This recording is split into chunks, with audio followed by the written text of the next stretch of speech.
weeks just across the border. So the so-called Freedom Convoy, protesters have blocked everything from major roadways, affecting trade to downtown city centers, disrupting life for residents in the country's capital of Ottawa. It began as a trucker rally against vaccine mandates. But take a listen to what happened during our show yesterday when I tried to speak with a CTV reporter about this demonstration. The MAGA movement in the United States, you've seen a lot of this kind of thing, but protesters, now they see their occupation of the city coming to an end after 3 weeks, increasingly turning their anger against journalists. We apologize, they're not kinder, gentler Canada. You may be liars! Yeah, he even apologized there, if you didn't hear it, for not necessarily showing the best of Canada right now. That chaotic scene echoing what we have seen since Trump began this dominating force in the Republican Party, instilling this false idea that the left is out to get you and the media is fake news. All Canadian protesters have to do to hear the same rhetoric, by the way, is listen to Fox News. The Canadian Trucker Convoy is the single most successful human rights protest in a generation. Send our solidarity, love, and, support for all of the brave people that are there. Don't give up. Nothing terrifies the elites more than a public that is well-organized, well-informed, and standing for their God-given freedoms. All right, I want to bring my panel Rick Wilson, Republican strategist and co-founder of the Lincoln Project, and Matthew Dowd, founder of Country Over Party, MSNBC political contributor and former chief strategist for the Bush-Cheney 2004 presidential campaign. Welcome to you both. Rick, let me start with you on this one. And I want to be clear here first, right? As we were covering these protests, Cal Perry was up there for quite some time. It was a small group. 85% of the truckers were actually vaccinated. So I think it's important to kind of put that in context. This is not the majority of Canadians that actually believe in what was actually happening up there. Millions of dollars were being lost because of these protests. The city of Ottawa was essentially put on hold. So many things were disrupted in that city, and yet these folks are being seen as and painted as heroes and champions by Fox News. Do you see this, Rick, as a reflection of kind of the MAGA era of Donald Trump? Absolutely, and thanks for having me today. I think what you're seeing here is the performative nature of what used to be conservatism.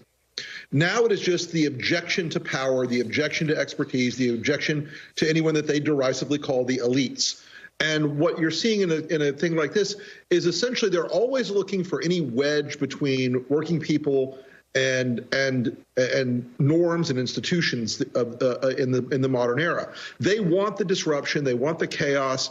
Their idea is not about vaccination. It's about destroying the infrastructure politically and socially that keeps people like Steve Bannon and the folks at Fox News from assuming more power.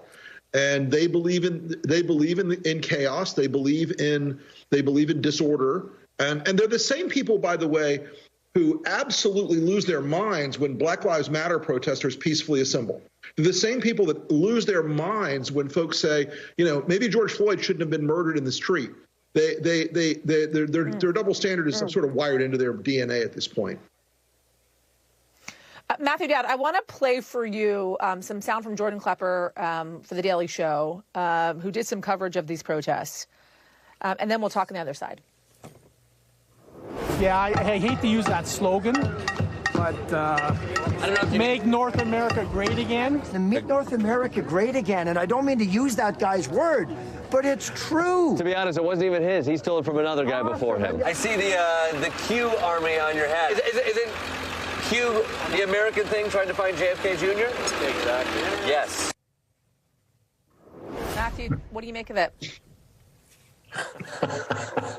Well, if it wasn't so dangerous, it would be laughably funny and we could joke about it. But I mean, I agree completely with Rick. And I think all of this is a sort of seamless thing, including add into Fox News's stand on Ukraine and Russia.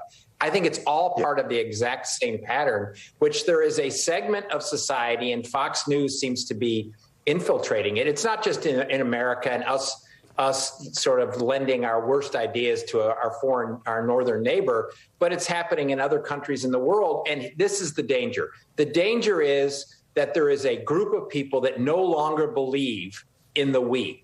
They no longer believe in the common good. They no longer believe in the first, 7 words of the Constitution of the United States of America, which is "We the people of the United States." So what they've done is they're putting I over we. It's why people don't get vaccinated. It's why they say don't stand up for Ukraine. It's why we're doing all of these things and fighting over so many things. And Fox News is the leader of the me movement. It's all about me. It's all about what's best for me. It's all about what's only in my interest. And if society as a whole or the common good somehow infringes on what I perceive as some restriction, then me is more important than we. And that's a troubling thing. It's incredibly troubling because democracies depend on the ability to get to the we. So let me ask you this, Rick. Is there a way to get those people back, to bring them back from the dark side, right? Or are they past the point of no return? As we get further and further away from... I just want to say, as we get further away from kind of a Trump presidency, and if he doesn't run for re-election or loses in 2024, can you pull them back? At this point, they exist in a bubble created by Fox News, talk radio, the right-wing sort of ecosystem of hermetically sealed Facebook pages and far-right blogs that tell them that they are under assault, that tell them that George Soros and the globalists are coming to sterilize them, that tell them all this exotic, bizarre conspiracy every day. And it's hard to pull them back into the small d democratic principles that founded our republic. It's hard to draw them out of that, in part because outrage is an addiction. Outrage triggers something in their amygdala every day that makes them feel special. It makes them feel like all the craziness that they're being told all the time has some sort of broader context, and it really doesn't. And it's a cruel trick by people like Fox and Bannon and Trump that these people are so far into this, they can't really extract themselves.